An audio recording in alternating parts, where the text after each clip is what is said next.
everybody. As always, I hope you're doing well. I don't know. I think because I took a Ritalin yesterday, I slept terrible. So I was really groggy this morning. So I took another Ritalin. So I don't know. I think one of the side effects is insomnia. So I'm just hoping I might need to take a knock me out pill. It's crazy the way I have to be regulated, but this is what my body's doing now. So if you're new to my channel, I thought I would, and even if you're not, I mean, sometimes I don't really organize my thoughts well. So I thought I would just recap my cancer journey and get you up to date. So moving forward, won't be so confusing. I was diagnosed with a recurrence of ovarian cancer in January of 23. Today, by the way, is Labor Day weekend of 2024, and it's Saturday night, but I'll probably get it uploaded on Sunday. And just a side note, that's always been a very special day for me growing up. We always had family reunions on the Sunday before Labor Day. And it's kind of sad to think about all those people that are gone, and the cousins all have big families of their own. So yeah, I'm a little melancholy about it every Labor Day too, because I've gotten old and there's a lot of people have gone. So just a side note, it's a special weekend for me. In any case, we pretty much knew that I was going to be diagnosed with cancer because of the symptoms I was having, even as early as Thanksgiving of 2022. And that included abdomen pain. It also included a lot of nausea, throwing up, as well as a lot of diarrhea. And it was just unexplainable. So I went for my regular CT scan, CT scan, I think. I went to have it done a little earlier than it was due. And that was followed up by a PET scan because there were some suspicious activities on the report. And so the PET scan happened, I believe, in January. I actually went through a couple of different oncologists because, believe me, I really, truly believe that you should get second and third opinions. And even though I had ovarian cancer, which is a very rare form, by the way, called peritoneal ovarian cancer or peritoneal carcinoma, and I had it 20 years ago. The first time around, I had chemo and surgery, and it seemed successful, and I thought I beat it. This time, not so much, but I wanted to get the right oncologist, always get a second opinion. So I did find the right oncologist, someone I trust to the nth degree, and I go to the Ann B. Barshinger Cancer Institute in Lancaster, Pennsylvania. The protocol was to start chemo again. And they felt that chemo doesn't usually zap this particular ovarian cancer, but they felt because it did the last time that it was worth a shot. So I want to say sometime in February 2023, I started chemotherapy, and by the third treatment, nothing was happening. We had scans and there was just no change. So they weren't really surprised about that. I was surprised because why did my body not do that? What the heck, So they said I could go on with the treatments. They wanted me to be comfortable. And I was just like, why are we doing this? I felt like my oncologist just wanted to go through the motions for me. But, we talked about it. I said, I don't even think you have faith in it. Why are we going to do this? So I stopped. And so this hair growth, I had longer hair. This is about, then I would say about a year and 4 months worth. So even like 15, 16 months, that's not a lot of growth. It's just because I'm old and it grows slow, but I'm hoping to get it down to here before I go anywhere. So the next step was surgery. They had taken it off the table, that I would have a lot of scar tissue or whatever. So when the chemo was deemed useless, they put surgery back on the table. Okay, good. Let's see how much we can get out. And my surgery date was June of 2023. I had 2 surgeons, and it turned out to be a big disappointment. I had 2 problems. I had a lot of scar tissue. I'd had a lot of surgeries, even full hysterectomy 20 years ago. I had debulking. I had, from the first cancer, I had my gallbladder out. I'd had bariatric surgery 10 years ago. So I just had a lot of scar tissue in there. And they could barely get through. They couldn't really see much in my pelvis because they couldn't reach it. So that's where it originated from, too. When I woke up from surgery, she visited me actually the next day. I was in the hospital for about 4 days. She said to me that even if I could get through the scar tissue, she said, I would have had to have probably taken your bowel out just to get all the tumors off. So where you think about cancer, you've got like 2 tumors. They'll be pretty big. Well, these were just like 1,000 tiny little freckles. I repeat this over and over again in my videos, you'll notice, because it is a little unique to this particular cancer or a lot of peritoneal type of cancers. And I just looked at her. She was just like, she knew that I didn't want a stoma. I didn't want a bag. I told her, unless you were pretty sure that it was going to be reversible and not affect the quality of my life for too long, she said, this probably wouldn't have been. And I probably would have truly been miserable. Okay. My body, my choice. And in the end, I don't know if we would have been anywhere different than now. It was going to be risky.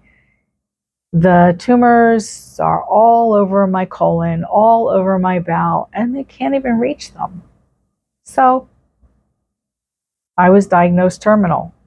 The only thing that I had that was a possibility were chemo agents in the pill form that could prolong the inevitable, but it was not going to clear my cancer. It wasn't going to cure it. It could just hold it back a little bit. I was really reluctant to take them. It had some nasty, nasty side effects, and I told her no for a while, and then I gave in. I gave in. Peer pressure, I don't know. The side effects were really bad. I can't tell you, like, whatever could be a side effect was part of this experience. And one of them was the fact that I am a diabetic as well. And it shot my blood sugar up so high that my GP wanted to put me on insulin. And I was not having that because I worked really hard after bariatric surgery to never have insulin again. And I'm much more under control now, where before the surgery, I was doing insulin shots 3 times a day for 15, 20 years. And now I'm on like 2 pills and 1 Trulicity shot a week. So the side effects were so bad, my oncologist said, you probably need to get off. There were just so many. So I was okay with that. I decided I wanted quality of life over anything. But it was really hard to know when the other shoe was going to drop, even now.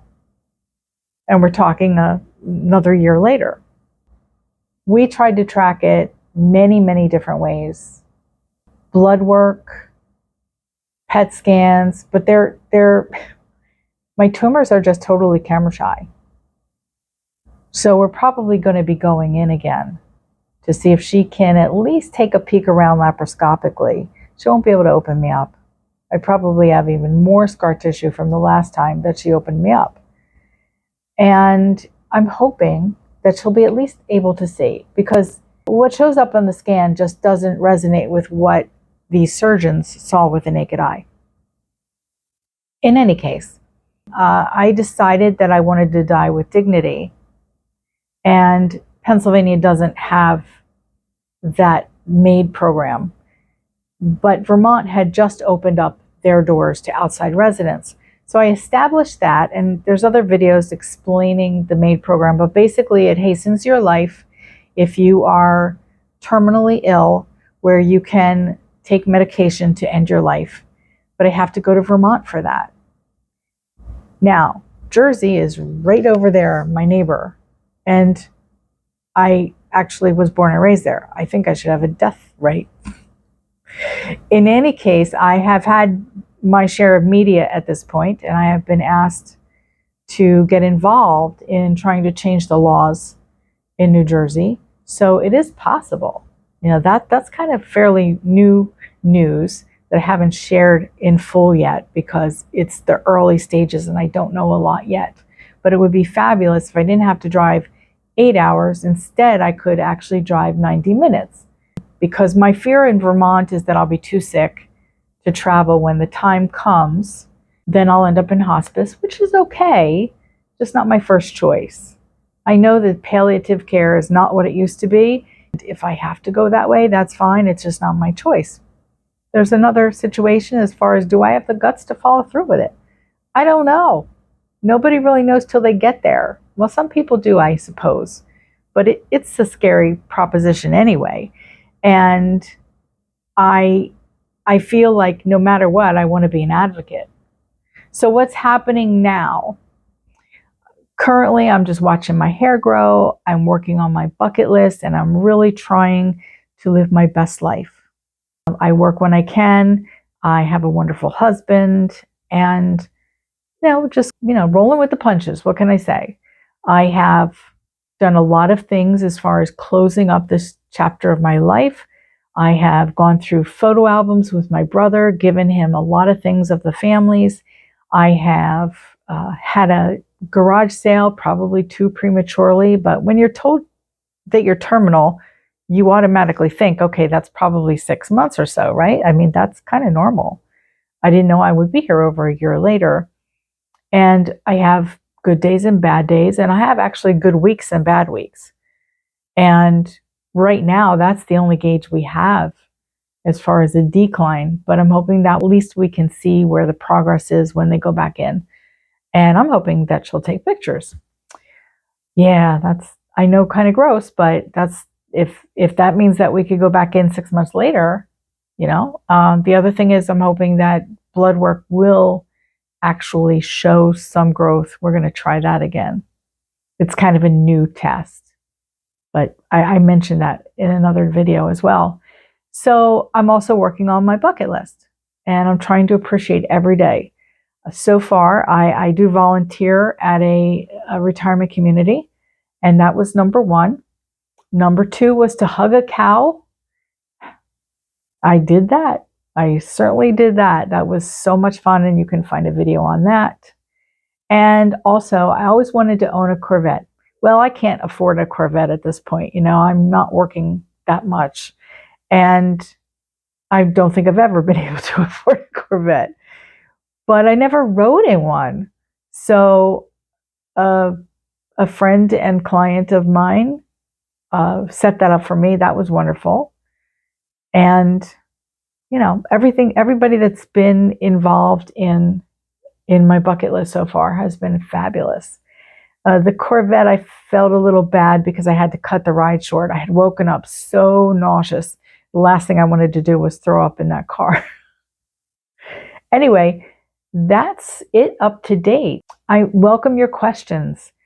I'm pretty much an open book as far as how these things go in my life.